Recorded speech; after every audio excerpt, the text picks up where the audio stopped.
Hey gorgeous, welcome to Happy Go Fabulous. I am so thrilled that you're here.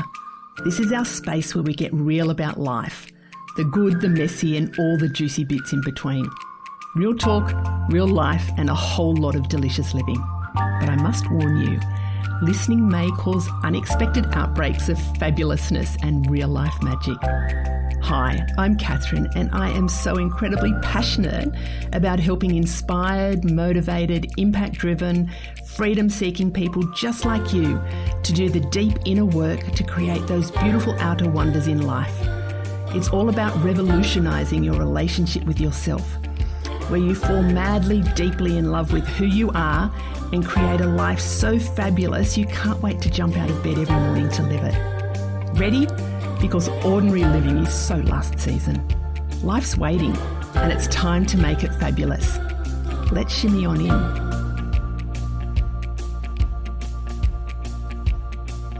Hey there, how are you? This week I'm chatting with you about why I built the Labyrinths on my property here. And I know a lot of you were following along my journey that I was posting on socials, and it's a couple of months ago now, but I was posting it on socials when I was building this beautiful, beautiful creation. And I'll talk a little bit more about what labyrinths are, why I did this, the process I went through, and really sharing with you the experience, not just the what, but there was a lot of unexpected experiences that I went through, and I loved that. So I'm going to share those with you as well, and I'll just let you know how I use it and like what it is, why I did it, how I use it. And so labyrinths they don't have to be a circle, but mine is a circle on the ground. I think it's about 15 metres in diameter. I think it's about 15 or 20 metres in diameter. It's relatively big. It's not huge, but it's not small. And it's different to a maze. A lot of people think, oh, it's a maze. It's technically not. Mazes are designed to confuse you and to get you lost, and they have lots of alternative paths and often false paths that lead you in a direction that lead you to nowhere, basically. So you have to backtrack, and following a maze kind of needs that logic to be able to work out. It's a puzzle. How do you actually get out or get through the maze? And I've been in mazes before and I have this, I do not like them. They're often got big hedges. They're often confusing. And I have this fear that I will be trapped in there and never able to get out of them. So the labyrinth is different because the labyrinths are designed to be one way in and one way out. And you can't get lost. So a true labyrinth, you can't get lost. And they're designed to have a purpose. And I guess mazes are designed to have a purpose, which is to get you lost and confuse you. But the labyrinths, their purpose is leading you on this meaningful journey to its center and then out again. And it's a spiritual process of really surrendering yourself to the only path of the labyrinth and freeing your mind so you can be more contemplative and meditative and reflective, not using your mind to strategize how do you get out of the maze. So they're designed, and they've been like, there's a whole lot of different types of labyrinths. And would you believe, like for those of you that are watching on YouTube, I've got a book here. I bought this after I created my labyrinth, but it's the complete guide to labyrinths, using the sacred spiral for power, protection, transformation and healing. And there's a lot of information in here as to the history of labyrinths and the different ways that you can use them.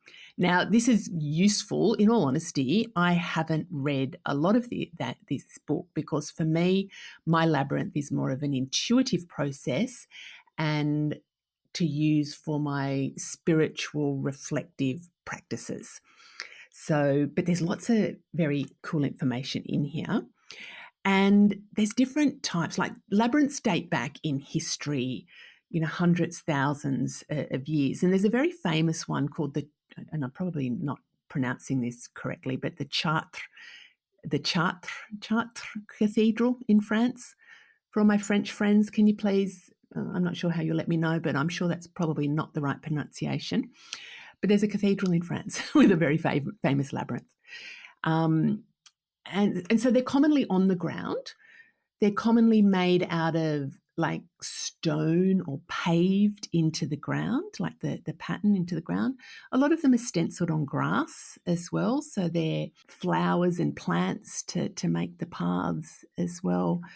And you can also, so often it's about labyrinths, we often think of them as being a walking path, but there's ones that you can print out as well, or even just in a book, and you can follow them with your fingers, and that's kind of that meditation practice as well. So, but in all honesty, for me, it was a much more intuitive process and something that interested me. I guess I first came across labyrinths when I went on a silent retreat many, many, many years ago. There was a Buddhist monastery when I was living in Canberra. It was a couple of hours from Canberra, and it was a silent retreat. And people often say, "Oh my God, how did you cope being on a silent retreat?" It was 3 days, so it wasn't a huge amount of time.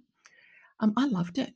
I absolutely loved it because we weren't allowed to talk to anybody. We weren't allowed to talk, and I didn't have to connect with anybody. I didn't know anybody there, which was great. I didn't have to connect or make small talk. I was there for my own pure spiritual practice and insight. So not talking was actually very cool. And we were doing a lot of meditation, and I found some of the meditation practices where you needed to quieten your mind and sit for long periods of time. I found that really challenging.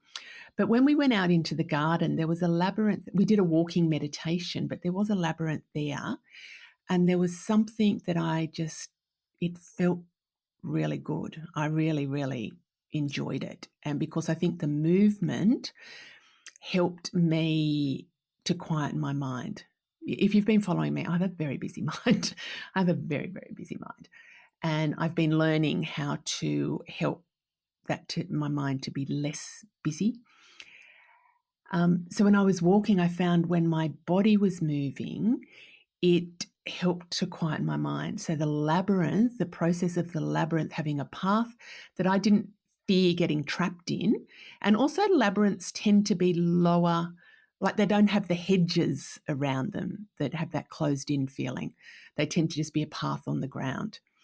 And so I got exposed to them at that retreat, which I loved.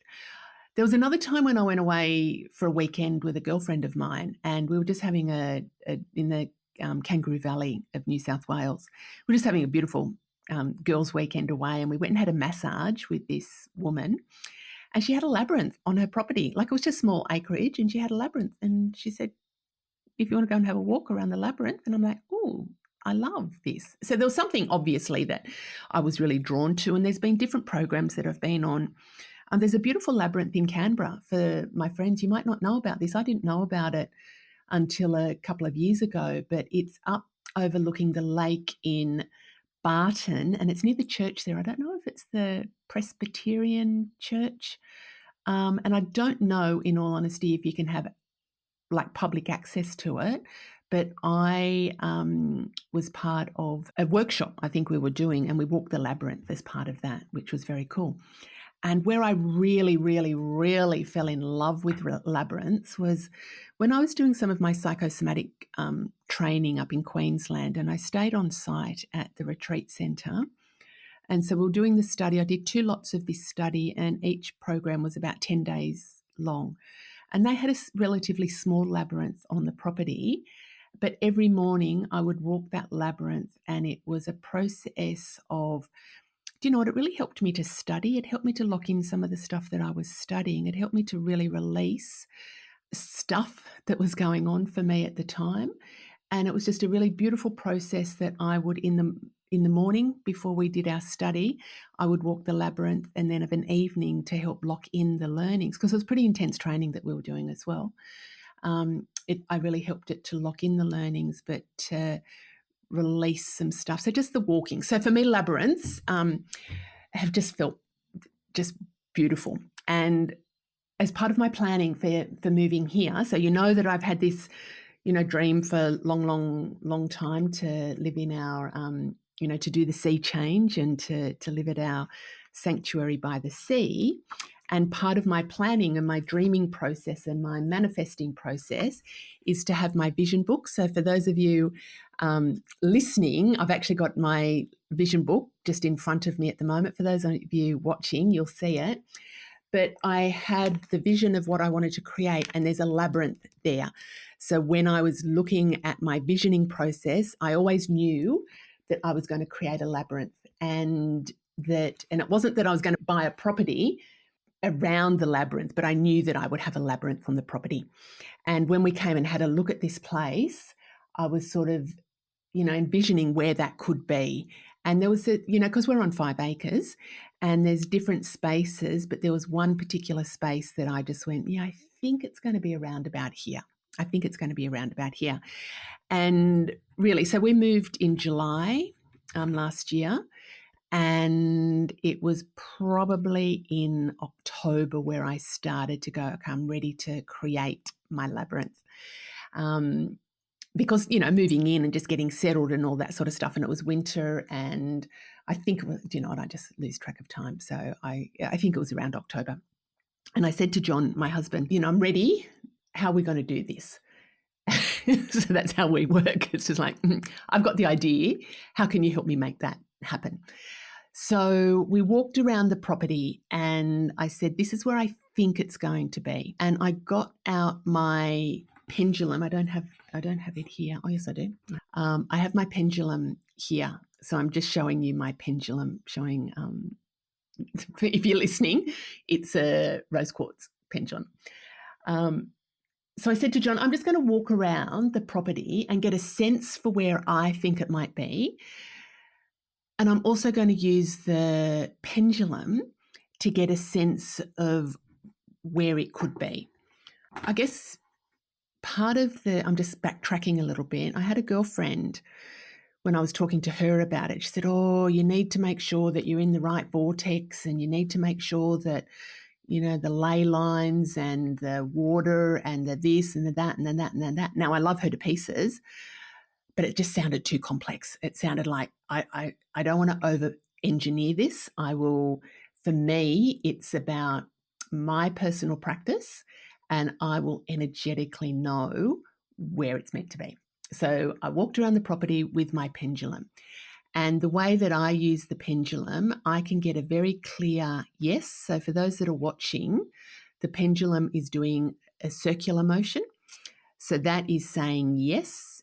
And then if I think no, and for those that are watching now, the pendulum is now swinging back and forward, not in a circular motion. So when I would walk around the property, I would hold my pendulum and I would just tune into how it felt for me, but also how it felt. So I already did a walk around without the pendulum, and I got a sense of where I thought it might be energetically. And then I did another walk around with the pendulum. And I walked in the area, and sometimes it would do yes, this is the vicinity. And then when I kept walking, the pendulum would just do a very strong no. And I'm like, oh, okay, so it is in this area. So I did I'm not even good with measurements. I couldn't even say what the squareness. Maths was not my strong suit. I don't know how big. It's not like a kilometre square. If I look at that way, maybe 50 metres by 50 metres. So whatever that is, 50 metres square. Is that what it is? Anyway, maybe 100 metres square. Maybe, 50. 50. I don't know. So I walked in that area, and there was bits in sort of up to one end of it where the pendulum was very, very, yep, it's around this area, and it was doing big. If you're watching now, this is reflecting what was happening. It was doing like, yep, definite. And then when I made one step to the right, it just went, no. And I'm going, oh, okay, so you're showing me where the border of the labyrinth is going to be. And this next bit, I think I captured it on socials. It might have just been a story, so I don't even know if I've got a record of it. But I had the pendulum, and I'm going, where is the border of the labyrinth?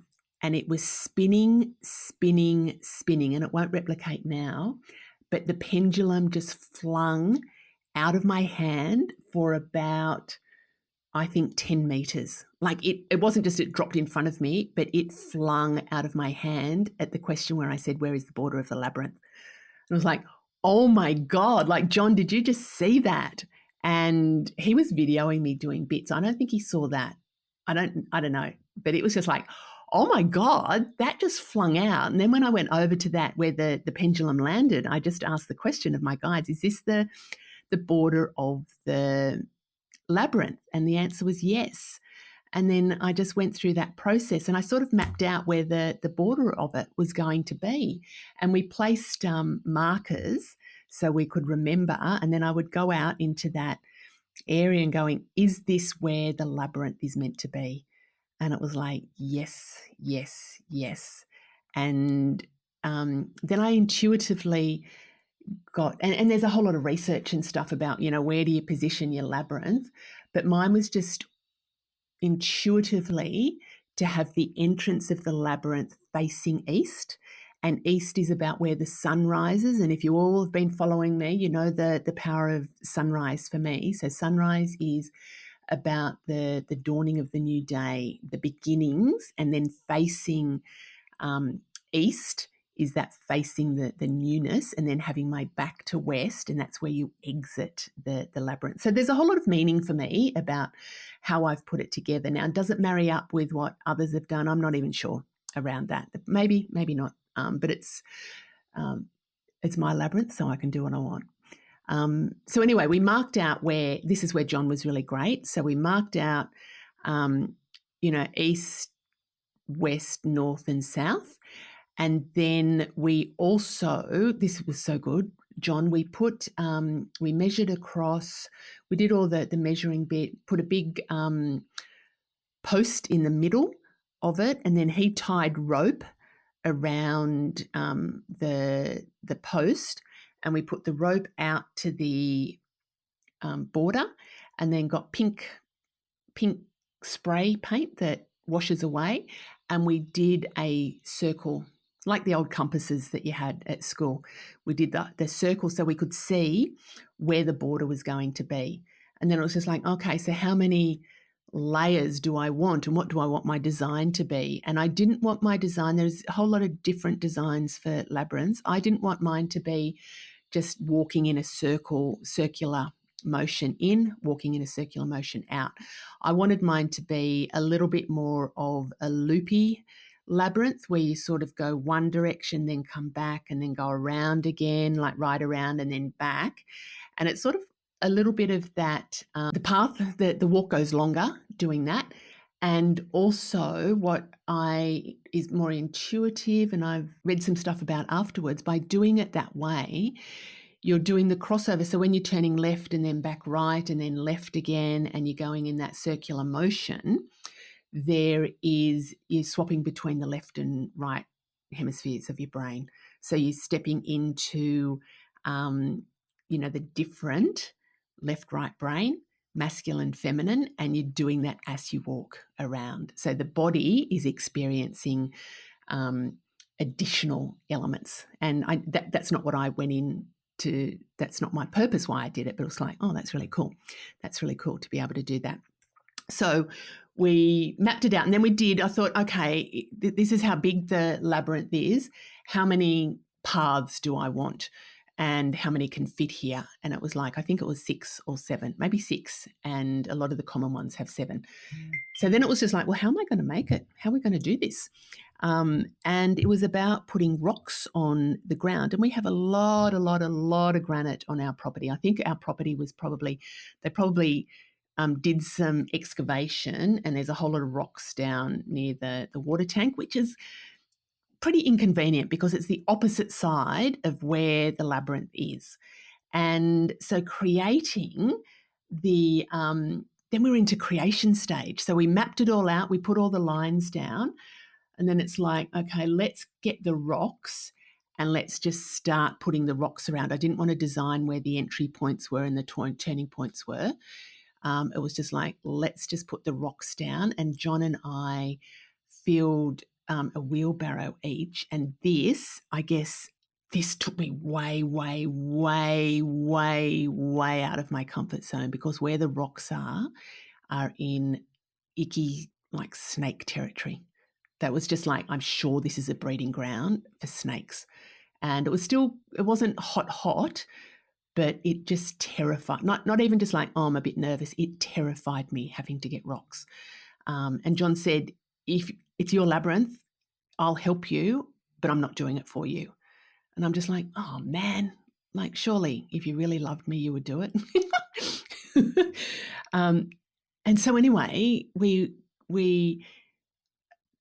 were getting the rocks, and we had to dig and hammer and stuff like that. And we filled one wheelbarrow each, and we're pushing it up. And where the labyrinth is compared to where the rocks are, I think it's about it'd be like 200 meters, maybe. I don't know, probably exaggerating. I don't know. It felt like 5 kilometers, but it was across the property and it's up a hill. So pushing it up, and it's just like, man, this is hard work. But we put the first layer down, and I'm just like, oh, this feels really, really good. And then I think this might have been when John had started working back in Canberra again for his final term of teaching, and I was here during the week on my own. And I would just there was one day that I just went, you know what, I really want to get as much done as I can. And, it was a hard day. I can feel it now.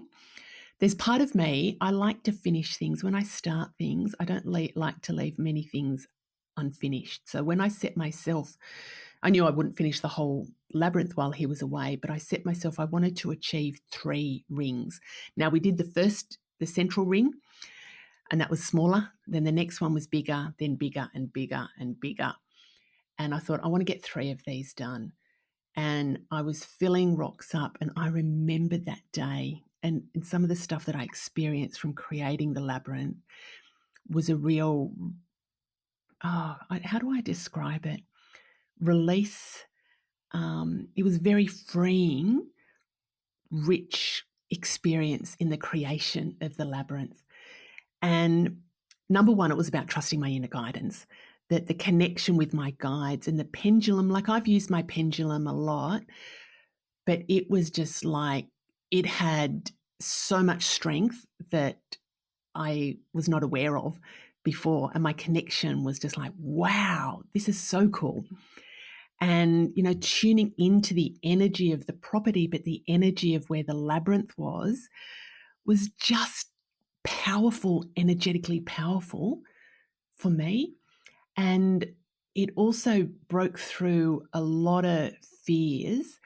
The day that I had the pendulum, there was one of the big kangaroos around. So this is earlier in the piece of us living here. We'd only been here a couple of months, and there was this big kangaroo that was hanging around that I would get frightened of. And when I was doing the labyrinth, he kept jumping up close, and I'm just like, fuck, what's he trying to do? Is he going to attack me? And there was like a really funny social media post with me running away from the kangaroo, and he kept jumping. And I think he was just intrigued as to what I was doing. It's kind of like, what are you doing, lady? What are you doing? But that was really interesting. And the kangaroos love the labyrinth at the moment. Often when I go up there, there's all kangaroo poo around the paths. So I think they go up, and I haven't actually seen them hop around the paths, but they've definitely been in the labyrinth, and I think they really enjoy that. And it's very powerful, the energy. And my dog, so Boston loves it. He will quite often just follow me around the labyrinth. And my daughter's dog, Mabel, she she does her own track around the labyrinth, but they like being there. So tuning into the energy of the space, that was just incredible in the creation, but it was hard. It was really, really hard work in lifting. Physically, it was hard because I would have to dig these rocks out of the ground, and they're kind of, how do I say, maybe 50 centimeters across. They were heavy-ish. Like, they're not all that big, but they're biggish. They're not just little pebbles. They were biggish rocks. And so digging them, I had to pluck up the courage to get in and not think that I was going to be attacked by a snake every time that I went in there. So I really had to step into that fear, and physically hard, and then pushing it up, pushing the wheelbarrow up the hill was hard. And I know that there was days that I cried going, what the fuck am I doing? Like, this is hard work. And I would just cry. Oh, I can feel it now. I can get right back into that. And I cried and cried and cried. And there was one day where I just went up to the labyrinth and I unloaded this layer of rocks and I just sat and cried. But it wasn't crying because it was hard. It was crying because of this release of the year that we had, and a whole lot of things. It felt like it was this release, that this pushing, but it was this hard, but it was powerful. It was releasing. It was a process that I went through, and it was emotionally really, really hard. But overcoming those fears along the way, but it was such a release that I did it. And when I think I'd set myself a challenge to maybe do 3 layers to get the 3rd one finished. And when John come back, I had done 4. And I sat at that labyrinth and I just went, I've done this. It's fucking hard work, but I've done this. There's still stuff to go. But it was, God, that was such a release. And then he got back, and because now the circles were getting bigger and bigger, and just like, oh man, John, can we do it? Like, can we be a bit smarter about this? And instead of me pushing up, I don't know how many loads of wheelbarrows I did. It was a lot. And I said, can we do this a little bit smarter? Because I'm not loving this. And I said, can we hook the trailer up to the car, fill the trailer up, and then drive up? And he's like, yeah, of course, easy. And we were doing that. Did we do a layer first? I'm not sure. But anyway, we had some friends coming to stay, beautiful friends from Bhutan that work with John, that the husband works with John, and they were just coming to visit for the weekend. And they said, is there anything we can help around the place? And I'm like, always an ideas person. I'm like, maybe you could help load some of the rocks. And John and I had talked about it. I was saying, maybe we could do a working bee and get people to come and help with the labyrinth. And maybe we could just get, invite people. And he said, just be really mindful about doing that. He said, because this is your labyrinth, thinking about the energy of different people coming, and do you really want that? And I'm like, oh, no, I want to do it myself, like him and me, but I want to do it myself. And then after I did that day where it was so freaking hard, I just went, no, there needs to be an easier way for this. And so when our friend said, is there anything we can help you with? I went, maybe you could help us move some rocks and fill the trailer with rocks. And they're going, yeah, sure. I'm like, we set up a conga line, a little, so I didn't have to dig the rocks out. John and Jiv dug the rocks out. They passed them along the line to the next person, to the next person, to the next person, who put it into the trailer. And it was easy. It was like, oh my God, so easy, because you just passing a rock along the line, and it felt really, really beautiful. It felt that the generosity of these beautiful friends of ours and the camaraderie and the community. I said, John, this energy feels really good. Let's not just get them to help us fill the trailer load, but let's get them to help us create the next layers around the labyrinth. And they did. We got 2 more of the layers done. And it was just like, oh, this feels amazing. So that community spirit, from me wanting to do it on my own, I'll do it myself too. I really want that beautiful energy and generosity of people helping involved, and infusing it into the labyrinth was beautiful. And so then the next layers where I think maybe John and I did the final couple of layers, and then it was about what rocks match, and I had to go around again and go, well, what feels right. And then it was creating the design, and this was kind of intuitive, but based off some designs about where I walk in and where do I want the gates to turn and to come back. So when I was building it, it was just circles, and then it was the design element. That was beautiful. That felt really good, and it flowed. It was like easy as that. I could picture it in my mind. I needed John to help me with some of the technicality of some of the bits. And then the next weekend, I think a girlfriend was coming to stay, and she just helped us to, some rocks just didn't feel right together, and it was about getting the flow of the rocks. So the process was just so incredibly beautiful. It wasn't just about building a labyrinth. For me, it was actually a really spiritual healing experience, and I was not expecting that at all. I was not expecting the creation of it to feel so good and to break through. And that day that it was hard and I cried, I released so much stuff that it wasn't hardness about. I mean, it was hardness about what I was doing, but it was releasing so much other stuff behind that I'd been holding in. And so I really thank the creation of the labyrinth to help me allow me to do that. And so what I do now, so it's created and it's beautiful. It's absolutely incredibly beautiful, and it's so energetic. There's special guides that come in. I have a connection. There is some Indigenous spirit around here. There's the nature spirit, and there's also my guides that is sort of in that place as well, so I can connect with them really, really powerfully. And I use it for meditations. Do I do it every day? No, I don't, but I do it most days, I would say, is that I walk the labyrinth.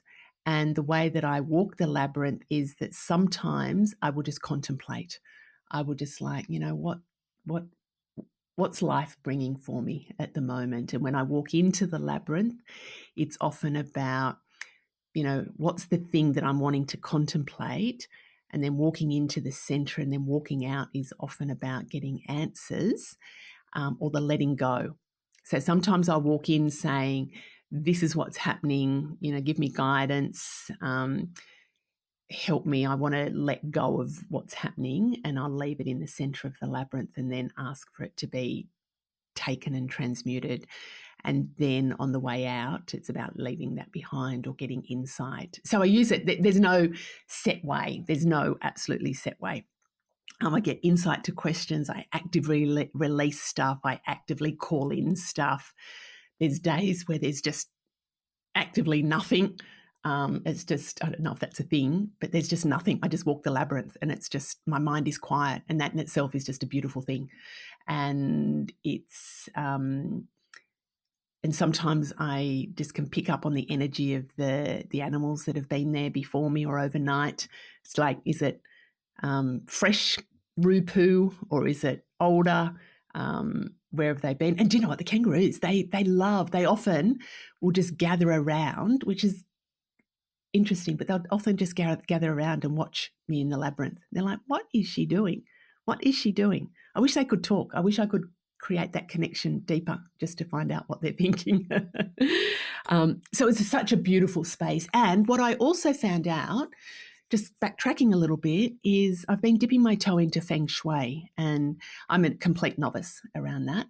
And I was doing some reading around it and just the different directions. And when I was doing some study, I'm just trying to get it here. So I got my compass and my wisdom, I don't know if you call it a corner or not. My wisdom area is in the northeast, And that is just where the labyrinth is. So you've got your success area, your relationships, your health and wisdom. And when I didn't do it because of that, but I was following up on some of this feng shui stuff after I had done the labyrinth. And it was just like, oh, interesting that is in the wisdom corner of my property for me, because that's where I connect with my, that's not just where I connect with my wisdom, but it's really supercharged there. And I just think that's really cool and interesting. So when it was just an intuitive process for me and being guided and having my pendulum, I didn't need to do all the ley lines or any of that other stuff, or I just trusted my gut, and it's in such a beautiful, beautiful spot. So if you would like to come and experience that and visit and experience the power of the labyrinth for yourself, you are more than welcome. I am located at Binjie on the New South Wales South Coast, and I run personal sessions, so the intuitively guided. I'm running soul whisper sessions, the Akashic Records sessions. I do life and business coaching and strategy sessions, and I've been actually starting to run those from the property, which is cool. And we'll be running events, and I have the beautiful build your own break, like the little mini retreats where you can come and stay at my gorgeous property, my gorgeous sanctuary by the sea, and you can experience the labyrinth as part of that mini retreat and the programs that I run. And so I'll pop all the details in the show notes so you can access that. And, I think maybe now in wrapping up that I'll go and wander around the labyrinth and just contemplate life. So see you next time, gorgeous. Bye. Thanks for tuning in to Happy Go Fabulous. I hope you loved it. If you did, could I ask a big favour? Please subscribe, leave a review, and most importantly, share the love and let your besties know about the podcast. This will help get it into the hearts and ears of all the gorgeous souls who need a little bit of fabulous in their life. If you'd like some more high vibe happiness in your life, come and visit me on my Happiness Hive socials, and make sure you've signed up to my newsletter, your weekly drop of juicy goodness. Pop over to my Happiness Hive website and click on the link Working with Catherine. I'd love to help you make life amazing. Until next time, keep being fabulous.